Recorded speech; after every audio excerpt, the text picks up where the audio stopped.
From sea to shining sea, America's vast territory is diverse, but it took time, risk, and loss to expand the country far beyond its original 13 colonies.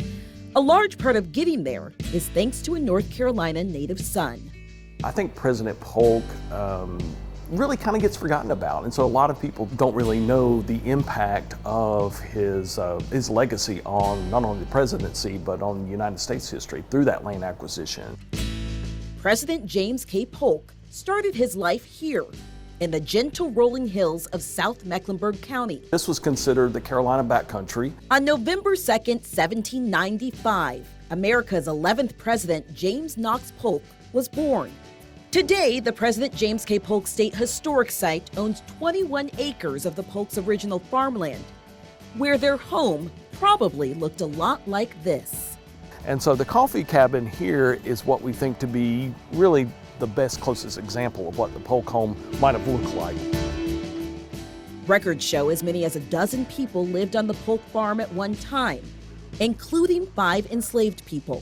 Now, James was, as growing up, he was a very sickly child. It wasn't until when they moved out to Tennessee that he finally kind of got out of that period of being sickly. In the fall of 1806, when James was around 11 years old, his family made the move to Columbia, Tennessee. But in 1815, James would return to North Carolina to attend college at Chapel Hill. It was there that I think he kind of found his calling. He was in the debate society. He ended up graduating at the top of his class. What was his trajectory to becoming president? Well, once he got back to Tennessee, he was elected to a term in the state legislature, and then eventually was elected to the U.S. House of Representatives. And became Speaker of the House. Polk was on the ballot at the Democratic National Convention to become vice president. But a strange stroke of luck graduated him to the presidential nominee. At the age of 49, he took office as the youngest president until John F. Kennedy. He fulfilled this prophecy called Manifest Destiny, where they felt like, the United States should be from sea to shining sea. Polk accomplished that destiny through the Mexican War from 1846 to 1848. The victory, America gained all of the Southwest. As you can see from the map, it was certainly a huge area of land. Polk also negotiated with the British to acquire the Pacific Northwest, all the way up to the Puget Sound.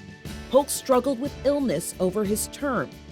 He died 3 months after leaving office. Died of cholera, some historians say even exhaustion as well, because he was a workaholic. Perhaps that strong, exhaustive work ethic came from his early years on the farm in North Carolina.